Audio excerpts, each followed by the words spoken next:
Good morning students. आज आपल्याला chemical thermodynamics आणि एनर्जेटिक्सचा दुसरं लेक्चर पाहायचं आहे.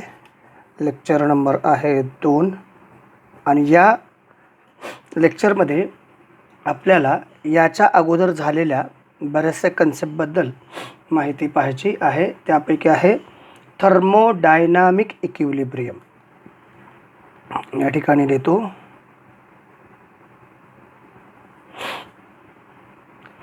Thermodynamic equilibrium.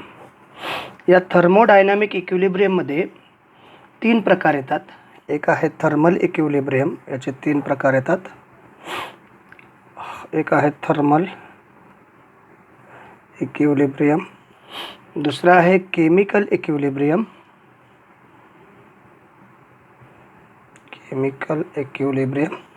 आणि तिसरा आहे मेकॅनिकल इक्विलिब्रियम.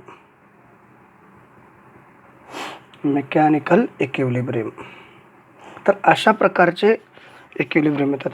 बेसिकली इक्विलिब्रियम म्हणजे काय हे आपल्याला माहिती आहे. इक्विलिब्रियमचा मिनिंगच आहे, इक्विलिब्रियम म्हणजे बॅलेन्स. आता बॅलेन्सचा मिनिंग पुन्हा जर प्रश्न पडला असेल तर बॅलेन्स म्हणजे एखाद्या केमिकल इक्वेशनच्या दोनही बाजू सारख्या असणे. मग या ठिकाणी थर्मोडायनामिक इक्विलिब्रियम म्हणजे थर्मोडायनामिकचा मिनिंग आहे हीट चेंज किंवा हीट मोशन. मग हे हीट एका ठिकाणावरून दुसऱ्या ठिकाणी किंवा ही एनर्जी एका ठिकाणाहून दुसऱ्या ठिकाणी जात असताना त्याच्यामध्ये बॅलन्स मेंटेन असणे, त्याला आपण म्हणायचं इक्विलिब्रियम, हीटचा इक्विलिब्रियम. मग बेसिकली याची डेफिनेशन आपल्याला अशी सांगता येते. थर्मोडायनामिक इक्विलिब्रियमची definition of thermodynamic equilibrium. It is a equilibrium in which a system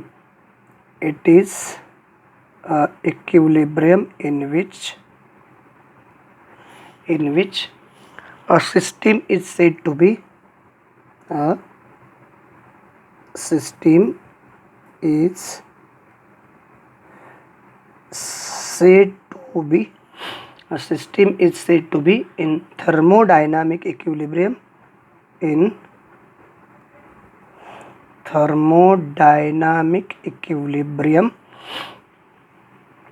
if its macroscopic properties like its macroscopic properties like temperature, त्याचबरोबर प्रेशर, वॉल्यूम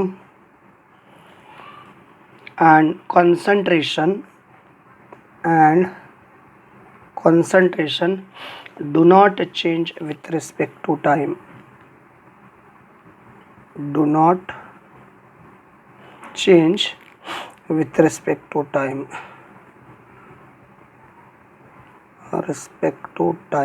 ही आहे डेफिनेशन. आता जरा काळजीपूर्वक पहा.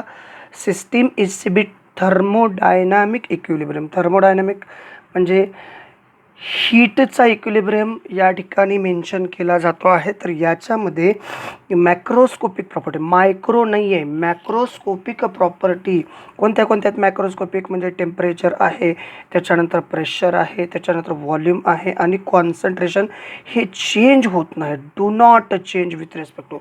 जरी टेम्परेचर बदललं म्हणजे जसा वेळ बदलायला लागली तरी याच्यामध्ये कुठलाही बदल होत नाही. म्हणून याला आपण थर्मोडायनामिक म्हणजे ऑलवेज मेंटेन इक्विलिब्रियम. वेळ जरी वाढला, वेळ कमी झाला तर या सर्व परिस्थितीमध्ये टेम्परेचर असेल, प्रेशर असेल, व्हॉल्यूम असेल, कॉन्सन्ट्रेशन असेल, याच्यामध्ये कुठलाही बदल होत नाही. त्याला आपण म्हणतो थर्मोडायनामिक इक्विलिब्रियम. मग याच्यामध्ये थर्मल इक्विलिब्रियम पहिला आला. Thermal equilibrium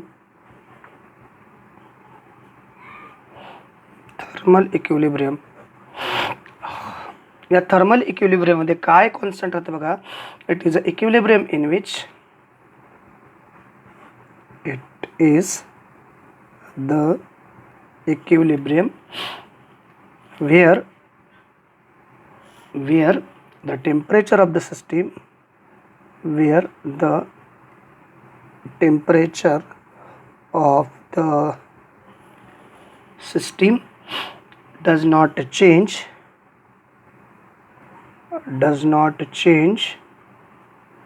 with time.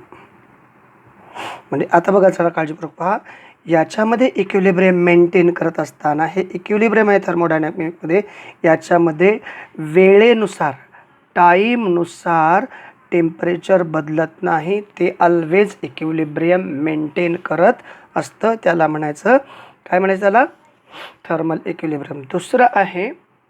दुसरं आहे chemical equilibrium.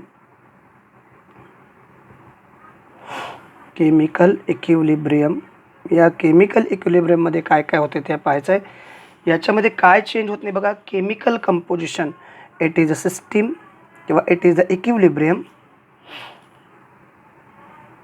It is the equilibrium where chemical composition of the system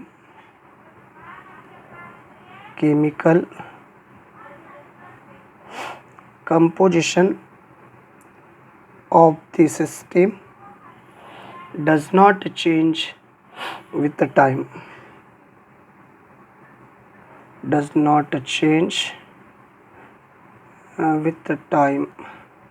म्हणजे याही ठिकाणी जसा टाइम बदलत नाही, वेळेनुसार केमिकल कंपोजिशनमध्ये सुद्धा बदल होणार नाही, त्याला म्हणायचं. आणि त्यानंतर आहे तिसरा आहे mechanical equilibrium.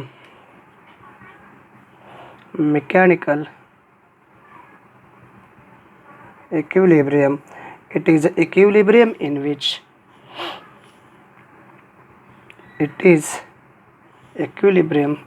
where no work is done on the system.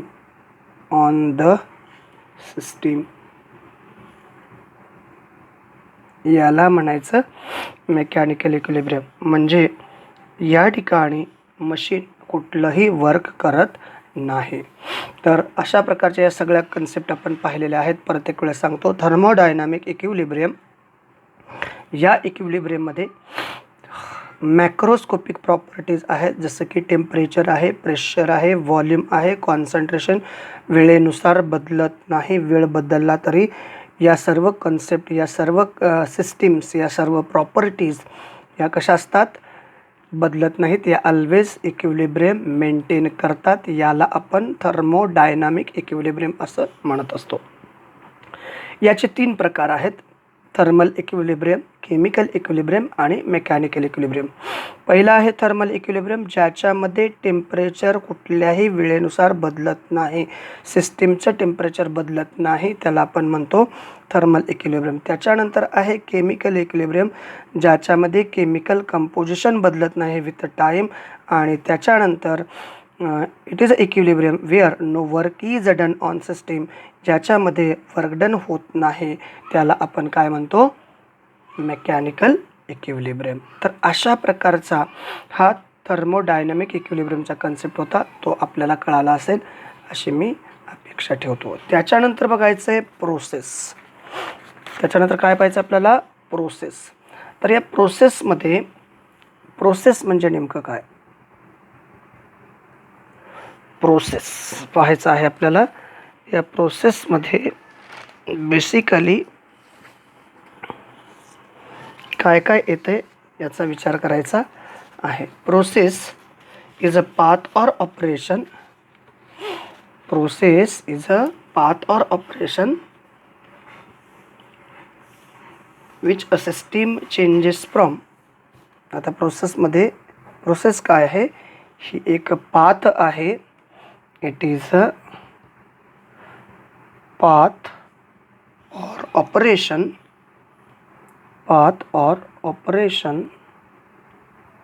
हे एक रस्ता आहे किंवा ऑपरेशन आहे, ज्याच्यामध्ये सिस्टीम चेंजेस फ्रॉम पाथ और operation in which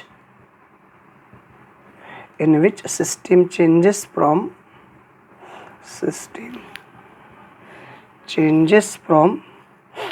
one state to another state. Another state is called process. तर ही अशी प्रोसेसची डेफिनेशन येते. मग याच्यामध्ये खूप साऱ्या प्रोसेसेस आपल्याला पाहायला मिळतात. त्याच्यामध्ये पहिली आहे आयसोथर्मल प्रोसेस. याच्यामध्ये पहिली प्रोसेस आहे आयसोथर्मल प्रोसेस. आता या आयसोथर्मल प्रोसेसमध्ये नेमकं काय होते ते आपल्याला पाहायचं आहे. या आयसोथर्मल प्रोसेसमध्ये the process in which temperature of the system, it is process in which temperature of the system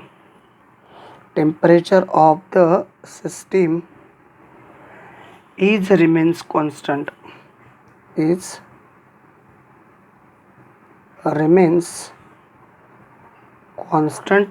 त्याला म्हणतो आपण आयसोथर्मल प्रोसेस. रिमेन्स कॉन्स्टंट, याला म्हणायचं isothermal process.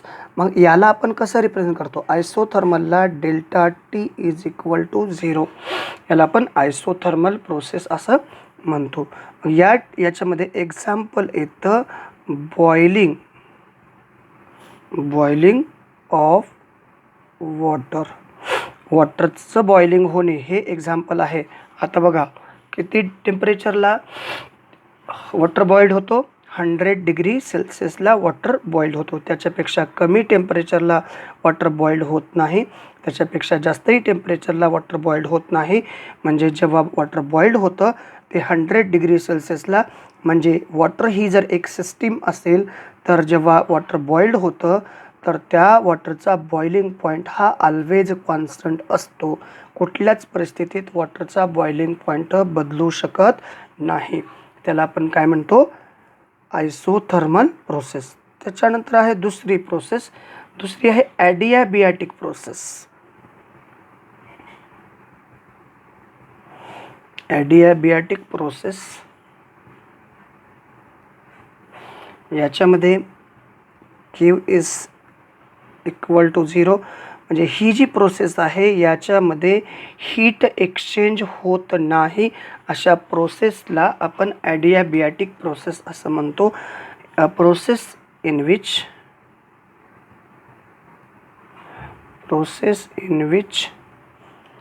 does not exchange heat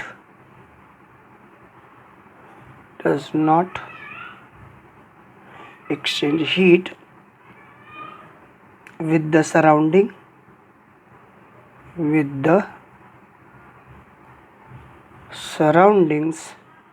is called adiabatic process. तर याच्यामध्ये आपण काय करतो माहिती आहे का? केमिकल रिॲक्शन एक्झाम्पल घेऊ आपण. A chemical reaction taking place in a insulated flask. A chemical reaction taking place in insulated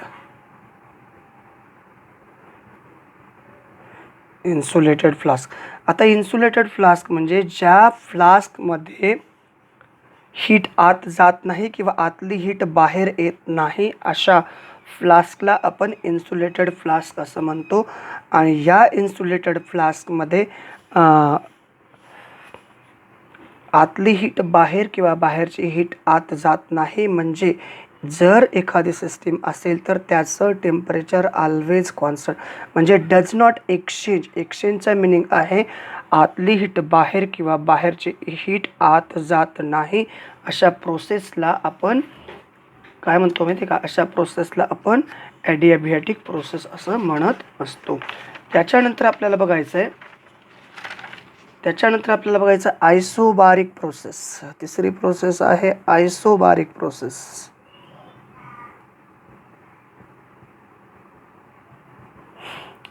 आयसोबारिक process, ज्याच्यामध्ये काय कॉन्स्टंट आहे आयसोबारिकमध्ये? Pressure delta P is equal to 0. Delta P is equal to 0 म्हणजेच काय काय constant आहे? It is a process in which pressure of the system is remains constant. It is process in which pressure of the system is remains constant. याला काय म्हणायचं? Isobaric process. Example आहे boiling of water at atmospheric pressure. Example आहे boiling water. Boiling water in ATM. ATM म्हणजे atmospheric pressure. आता boiling water म्हणजे काय बघा, जेव्हा वॉटर बॉइल्ड होतं, आता boiling point of water is 100 degree Celsius. Boiling point of water is 100 degree Celsius. पण तो जो बॉइल्ड होतो त्यावेळेस त्याच्या व्हेपर्स क्रिएट होतात आणि या व्हेपरचं जे काही प्रेशर असतं ते प्रेशर 1 ॲटमॉस्फिअर एवढं असतं. म्हणून बॉइलिंग वॉटर, ज्या ठिकाणचा प्रेशर बघा, वॉटर जेव्हा बॉइल्ड होतो तेव्हा पहा, इट इज अ फ्लास्क. या फ्लास्कमध्ये वॉटर आहे आणि हे वॉटर जेव्हा बॉइल्ड होतं तेव्हा त्याचं जे प्रेशर असतं तेव्हा 1 ॲटमॉस्फिअर एवढं असतं. आणि कुठल्याच परिस्थितीत ॲट दॅट टाईम म्हणजे यावेळेस आजूबाजूचं प्रेशरसुद्धा 1 ATM एवढंच आहे. म्हणजे मग प्रेशरमध्ये काही बदल झाला का? नाही. जर लिक्विड बॉइल्ड होत होता तेव्हा त्याचं प्रेशर 1 ॲटमॉस्फिअर होतं. लिक्विड बॉइल्ड होण्या अगोदरचं सुद्धा ॲटमॉस्फिअरचं प्रेशर 1 ॲटमॉस्फिअर, सराउंडिंगचं प्रेशरसुद्धा 1 ॲटमॉस्फिअरच होतं. म्हणून त्याला आपण pressure of the system is remains constant असं म्हणतो. त्याच्यानंतर चौथी प्रोसेस आहे isochoric process. Isochoric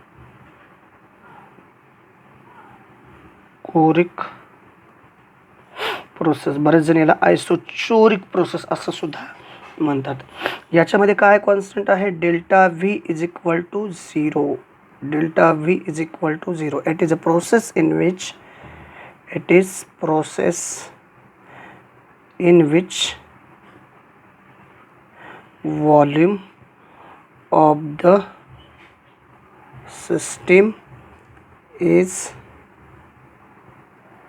remains constant is called कोणती प्रोसेस? आयसोकोरिक किंवा आयसोचोरिक प्रोसेस. मग या ठिकाणी काय आहे पहा, याचं एक्झाम्पल बघू आपण. या ठिकाणी व्हॉल्यूम बदलणार नाही, व्हॉल्यूम कुठल्याही परिस्थितीमध्ये कॉन्स्टंट आहे. त्याला आयसोकोरिक किंवा आयसोचोरिक प्रोसेस असं म्हणतात. मग या प्रोसेसमध्ये आपल्याला बघायचं आहे boiling water in a close flask. Boiling water in a close flask. आता boiling water in a close flask म्हणजे आता आपल्याला काय चेंज करू द्यायचं नाही? व्हॉल्यूम बदलला नाही पाहिजे. म्हणजेच व्हॉल्यूम कॉन्स्टंट असतं अशा प्रोसेसला आपण आयसोकोरिक प्रोसेस असं म्हणतो. मग जर एखाद्या वॉटरला जर तुम्ही क्लोज फ्लास्कमध्ये जर बॉईल करत असाल तर त्याचं व्हॉल्यूममध्ये कुठलाही बदल होणार नाही. कारण का, जेव्हा तुम्ही बॉईल कराल, बॉईल केल्यानंतर वॉटरची स्टीममध्ये कन्व्हर्शन होतं, पाण्याची वाफ होते. पण तो फ्लास्क बंद असल्याकारणाने आतली वाफ बाहेर जाणार नाही. मग ती वाफ जर बाहेर जाणारच नसेल तर काही वेळानंतर त्या वाफेचं म्हणजे स्टीमचं ॲटमॉस्फिअरच्या माध्यमातून कंडन्सेशन होऊन पुन्हा ती वाफ त्याच फ्लास्कमध्ये म्हणजे पुन्हा वॉटरची level as it is maintain होण्यास मदत होते. तर अशा प्रकारे त्याच्यानंतर आणखीन एक प्रोसेस आहे, त्याचं नाव आहे सायक्लिक प्रोसेस. काय आहे त्याच्यानंतर? Cyclic process. 5वी प्रोसेस आहे cyclic process It is a process in which system undergoes. It is process in which system undergoes number of operation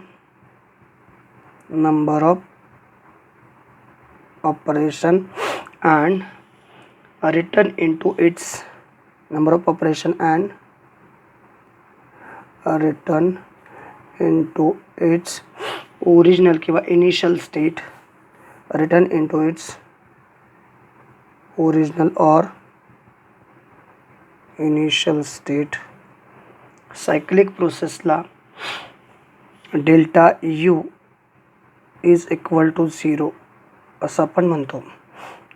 original और इनिशियल स्टेट याला म्हणायचं सायक्लिक प्रोसेस. याच्यामध्ये काय येतं बघा, energy change in cyclic process. याचं example येतं energy change in cyclic process. आता तुम्ही म्हणाल सर कसं काय energy change in cyclic process. For example आपण काल एक ग्राफ काढलेला होता. या ग्राफमध्ये एक सिस्टीम एक स्टेट आहे, त्याचं प्रेशर P, व्हॉल्यूम V आहे. जेव्हा हा सिस्टीम एका स्टेटमधून दुसऱ्या स्टेटमध्ये जातो त्यावेळेस हा Bमध्ये कन्वर्ट झाला. यामध्ये जे काही आता जर काळजीपूर्वक पहा, एचं कन्वर्शन Bमध्ये, for example it is H2O liquid आहे, याचं कन्वर्शन आपण H2O गॅसेसमध्ये कन्वर्शन केलं, म्हणजे सिस्टीमने आपला स्टेट चेंज केला. त्याच्यानंतर जे काही टेम्परेचर, जी काही प्रोसेस म्हणजे या सिस्टीममध्ये बघा, it is a process in which system undergoes number of operation आणि return in to its original किंवा इनिशियल स्टेट. समजा हा वॉटर आहे, तो लिक्विड स्टेटमध्ये होता, त्याला आपण हीट दिली, डेल्टा H प्लस दिला. डेल्टा H प्लस म्हणजे याला आपण हीट दिली. हीट दिल्यानंतर तो लिक्विडमध्ये कन्वर्ट झाला आणि पुन्हा हा जर बी आपल्याला एमध्ये आणायचा असेल तर आपल्याला काय करावं लागेल, ही जी हीट दिलेली आहे ती आपल्याला काय करावं लागेल, मायनस करावी लागेल. म्हणजे तेव्हा हा जो ऑब्जेक्ट आहे तो तुमच्या ओरिजिनल स्टेटमध्ये पाहायला मिळतो. या प्रोसेसला आपण सायक्लिक प्रोसेस असं म्हणतो. तर चला परत एक वेळेस या सगळ्या गोष्टी रिवाईज करतो मी सर्व गोष्टी. पहिली कन्सेप्ट होती तुमचं थर्मोडायनामिक इक्विलिब्रियम. थर्मो म्हणजे हीट चेंज, थर्मोडायनामिकचा मिनिंग आपण ऑलरेडी बघितलेला आहे. थर्मोडायनामिक म्हणजे हीट चेंज, इक्विलिब्रियम म्हणजे बॅलन्स मेंटेन करणं. याच्यामध्ये 3 थर्मोडायनामिक प्रॉपर्टी आहेत, थर्मल इक्विलिब्रियम, केमिकल इक्विलिब्रियम आणि मेकॅनिकल इक्विलिब्रियम. इक्विलिब्रियमचा मिनिंग दिला बॅलन्स. थर्मोडायनामिक इक्विलिब्रियमचा डेफिनेशन आहे, it is a thermodynamic equilibrium in which macroscopic properties like temperature, pressure, volume and concentration. वेळ जरी बदलला तर हे याच्यामध्ये कुठलाही बदल होत नाही, हे ऑलवेज टायमिंगनुसार इक्विलिब्रियम मेंटेन करत असतात. थर्मल म्हणजे थर्मलचा मिनिंगच ऑलरेडी हीट इक्विलिब्रियम आहे. हीट इक्विलिब्रियम ज्याच्यामध्ये हीट वेळेनुसार कुठलाच बदल होत नाही त्याला म्हणायचं थर्मल इक्विलिब्रियम. वेळेनुसार एखाद्या केमिकलच्या कंपोजिशनमध्ये बदल होत नाही त्याला म्हणायचं केमिकल इक्विलिब्रियम. आणि सिस्टीमवरती जर वर्क होत नसेल तर त्याला काय म्हणायचं, मेकॅनिकल इक्विलिब्रियम. याच्यानंतर आपण बघत होतो प्रोसेस. आता प्रोसेस अशी आहे, प्रोसेस म्हणजे एक पाथ आहे किंवा एक ऑपरेशन आहे जी सिस्टीम एक पर्टिक्युलर वे, एका स्टेटमधून दुसऱ्या स्टेटमध्ये जाण्याचा एक पर्टिक्युलर वे मेन्शन करत असतं, त्याला म्हणायचं प्रोसेस. किती प्रकारच्या प्रोसेस आहेत, बेसिकली आज तरी आपण 5 प्रकारच्या प्रोसेस बघणार आहोत. एक आहे आयसोथर्मल, दुसरं आहे ॲडियाबॅटिक, त्याच्यानंतर आयसोबारिक, आयसोकोरिक आणि सायक्लिक. आयसोथर्मलमध्ये आपण असं मेन्शन करू शकतो delta T is equal to 0. ज्याच्यामध्ये टेम्परेचर कॉन्स्टंट असतं त्या प्रोसेसला आपण आयसोथर्मल प्रोसेस असं म्हणतो. त्याच्यामध्ये टेम्परेचर कॉन्स्टंट असतं. एक्झाम्पल दिले, बॉइलिंग ऑफ वॉटर. वॉटरचा बॉइलिंग पॉईंट कुठल्याच परिस्थितीत कमी किंवा जास्त होत नाही, ती कॉन्स्टंट असतो. त्याच्यानंतर ॲडियाबॅटिक प्रोसेस. ॲडियाबॅटिक प्रोसेस म्हणजे कुठल्याही परिस्थितीमध्ये हीटची एक्सचेंजिंग, देवाणघेवाण होत नाही. Does not exchange heat with the surrounding, त्याला म्हणायचं ॲडियाबॅटिक प्रोसेस. मग या ॲडियाबॅटिक प्रोसेसमध्ये आपण एक्झाम्पल घेणार आहोत. Chemical reaction taking place in a insulated flask. Insulated flask म्हणजे ज्याच्यामुळं आतली हीट बाहेर किंवा बाहेरची हीट आत जाणार नाही, अशा फ्लास्कला इन्सुलेटेड म्हणजेच नॉन कंडक्टिंग फ्लास्क, त्याला म्हणायचं adiabatic process. Isobaric process, a process in which pressure of the system is remains constant. Example आहे बॉइलिंग ऑफ वॉटर. जेव्हा एखादा लिक्विड बॉइल्ड होतो, जस्ट लाईक आपण एक्झाम्पल घेतले वॉटर जेव्हा बॉइल्ड होतो, बॉइल्ड झाल्यानंतर त्याच्या वेपर्स तयार होतात. त्या वेपर जेव्हा बाहेर पडतात त्याच्या अगोदर ॲटमॉस्फिअरचं जे काही प्रेशर असतं त्याचं प्रेशर आहे 1 ॲटमॉस्फिअर. पण जेव्हा हा वॉटर बॉइल्ड होतो, बॉईल झाल्यानंतर जेव्हा वेपर बाहेर पडतात तर त्याचंही प्रेशर 1 ॲटमॉस्फिअर एवढंच असतं. म्हणजे अगदी वॉटर ॲट रूम टेम्परेचरला सुद्धा सराउंडिंगचं प्रेशर हे 1 ॲटमॉस्फिअर आणि वॉटर बॉइल्ड होतो त्यावेळेसचं सुद्धा प्रेशर 1 ॲटमॉस्फिअरच असतं, असं आपण म्हणत असतो. त्याच्यानंतरचा कन्सेप्ट आहे आयसोकोरिक प्रोसेस. बऱ्याच जण याला आयसोचोरिक प्रोसेस असंही म्हणतात. तर आयसोकोरिक प्रोसेसमध्ये या प्रोसेसमध्ये व्हॉल्यूम कॉन्स्टंट असतं. The process in which volume of the system is remains constant it's called isochoric even isochoric process. तर ह्या प्रोसेसचा तुम्ही विचार करत असताना boiling water in a close flask, कारण क्लोज फ्लास्कमध्ये जेव्हा वॉटर आपण बॉईल करतो म्हणजे एखाद्या बंद भांड्यामध्ये पाणी उकळायचं. बंद भांड्यामध्ये पाणी उकळल्यानंतर ते भांडं हीट ॲब्सॉर्ब करतं.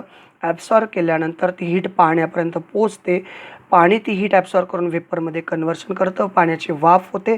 पण बंद भांडं असल्याकारणाने त्या पाण्याची वाफ त्या भांड्याच्या बाहेर जाणार नाही. म्हणजे पाण्याचं व्हॉल्यूम जर अगोदर 1 लिटर पाणी असेल तर ते 1 लिटर पाणी ॲज इट इज आपल्याला पाहायला मिळतं. याला म्हणायचं आयसोकोरिक प्रोसेस. आणि शेवटची आहे सायक्लिक प्रोसेस.